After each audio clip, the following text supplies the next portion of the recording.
Hey folks, Tony Byrne from Real Story Group here. Wanted to spend a couple minutes sharing with you a little bit about everyone's favorite topic. Of course, that's AI.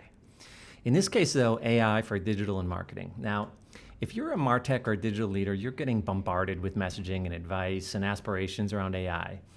And if you're like some of the MarTech leaders I've spoken to recently, you find this all, honestly rather paralyzing.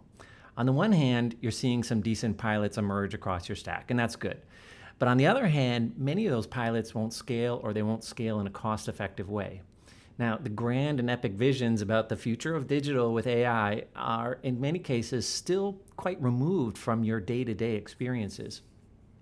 And meanwhile, though, vendors are lighting up all sorts of AI features, including, of course, now agentic AI features willy-nilly within your platforms, and in some cases, even charging you more for them.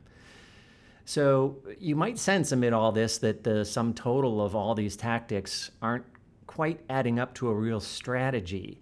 And in most cases, unfortunately, you'd be right.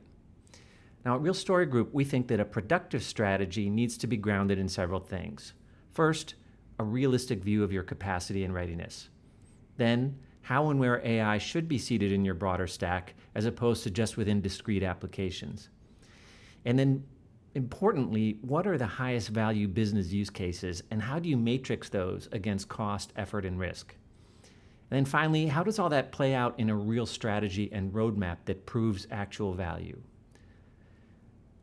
You don't have to accept strategic paralysis around AI, though I can totally understand how you might have gotten there.